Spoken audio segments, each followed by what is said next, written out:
In the daily hustle and bustle of the suburban rescue station, amid the loud barking of dogs and the footsteps of people passing by, there was a cage that was always strangely silent. Inside, a German shepherd named Leo, curled up against the corner, trying to disappear into the cold cement floor. His body was skinny, his once shiny fur now patchy and ragged.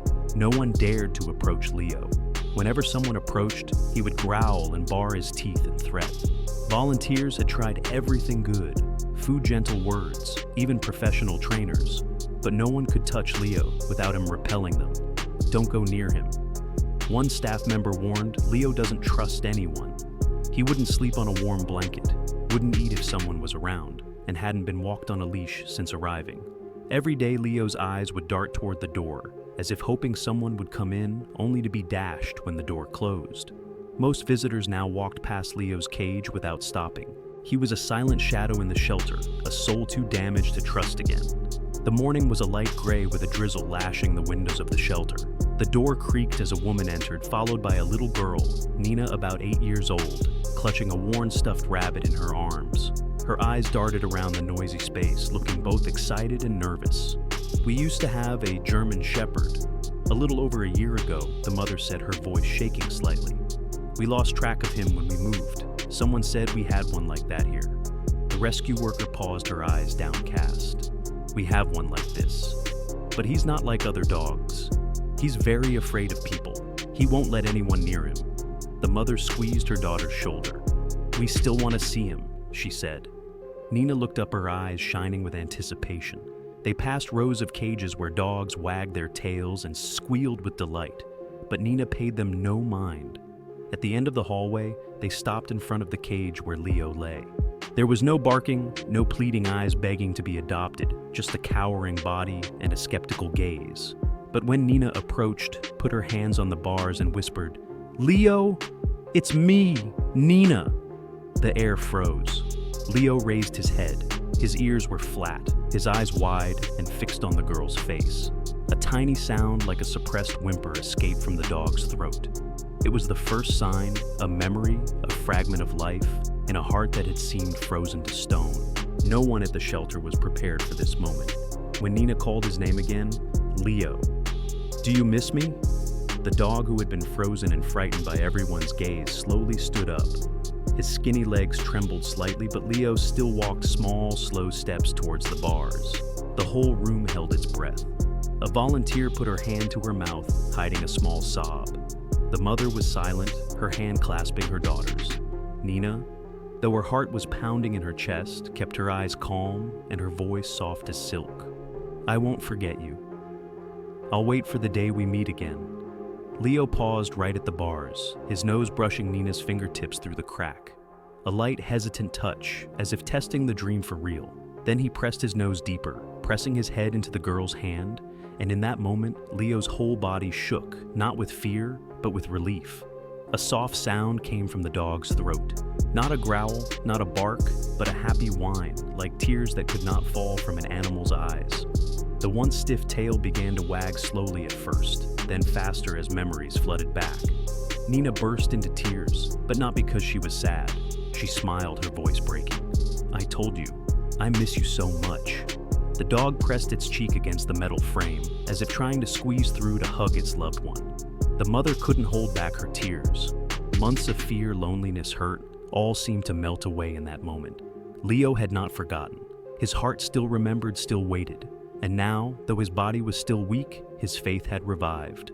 The paperwork was signed in minutes that day. The mother did not hesitate. As the lifeguard explained the procedure, she pulled out a pen and said firmly, "I will not let her leave without Leo." Leo stood silently inside the cage, but his eyes never left Nina. She approached with an old collar, a pale blue faded with age. "Do you remember this?" Nina asked, her voice soft as a breath. She held up the collar, and something magical happened. Leo stepped closer, touched his nose to the object, and his tail wagged so hard he almost lost his balance. The kennel door opened. Leo didn't hesitate. No growling, no fear, no hesitation. He stepped out as if he'd been waiting for this moment. His weak but determined steps carried him toward Nina. She knelt down, hugged him, and for the first time in over a year, Leo let someone touch him without fear. On the way out of the station, volunteers and staff lined up in a quiet line. One whispered, "I've never seen anything like this."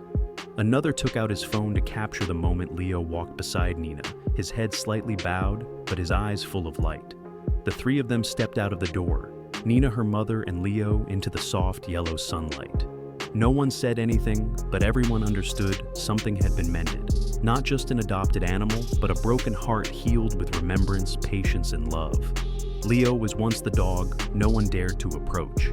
Now, he's family back where he always belonged. That night, the small house echoed with the familiar sound of four-legged footsteps. Leo lay curled up at the end of the bed, where he had always slept. Nina did not leave the dog's side for a minute. She whispered stories of all kinds of her new school, her new friends, and the nights she cried herself to sleep because she missed Leo so much. Leo just lay still, his ears twitching slightly at Nina's voice, as if silently remembering every word.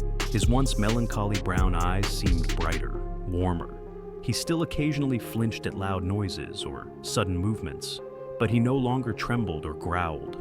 Whenever that happened, Nina would just gently place her hand on his neck and whisper, "It's okay, I'm home."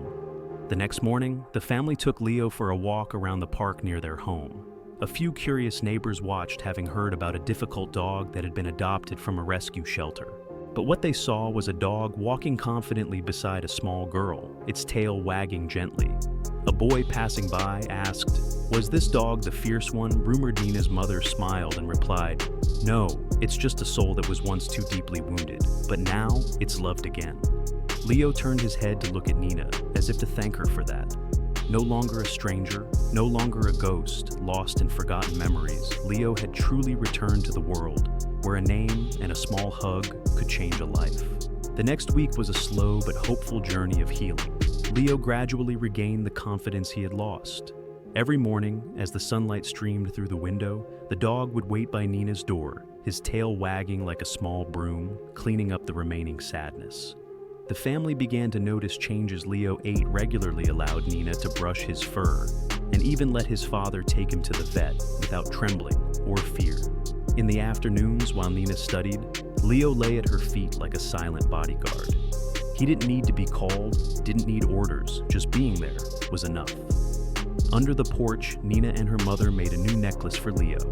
On the tiny wooden pendant was engraved the name, Leo, loved again. When he put the necklace on, he did not struggle or panic like when he first arrived. Instead, he stood still, letting each familiar hand touch him, as if to say, "Thank you for not abandoning me." Leo's story spread through the neighborhood. People whispered about the abandoned dog who had found his home again. A neighbor boy who had been afraid of dogs now dared to gently stroke Leo's back when Nina guided him. "He's not scary," she said. "He just needs someone to be patient." Leo didn't just save hearts, he helped heal others. Like the way he stood in the doorway when Nina cried from a nightmare. Like the way he rubbed his head against his mother's hand when she looked exhausted after a long day. And the way he sat quietly next to his father every night when the family gathered together in peace. Leo doesn't have to be a special dog to be a hero. Sometimes all it takes is a patient heart, true love, and a place to call home to make miracles happen. Although the story begins with wounds and pain, its ending is a clear proof that love can indeed heal the seemingly impossible. Leo, a dog who was once abandoned, once trembling in front of human hands, found his faith again, not through some strange miracle, but through a small heart that knows how to love and never give up. Nina did not see Leo as a broken dog, but as a wounded soul in need of understanding and embrace. She did not demand that Leo change, immediately did not expect him to wag his tail or lick her hand from the first meeting. Instead, Nina sat down, waited quietly, sowing seeds of patience until Leo had the courage to smile with his eyes again. That is the biggest lesson. Not all wounds are visible. There are pains that lie deep in the heart, where words cannot reach, but love can. Especially for those who have experienced loss, who have seen the world change rapidly, this story reminds us that no matter how much damage there is, the heart can heal if someone opens it. It also says that sometimes we, the ones who seem to be helping, are the ones who are healed, like Leo and Nina healing each other, a child finding connection again, a dog finding a home again. In a world full of loss and brokenness, healing always starts with small things. A gentle look, a patient hand, a word that doesn't let go. And so, don't turn your back on someone just because they seem unapproachable, because maybe they are just waiting for someone who loves them enough to make them believe again.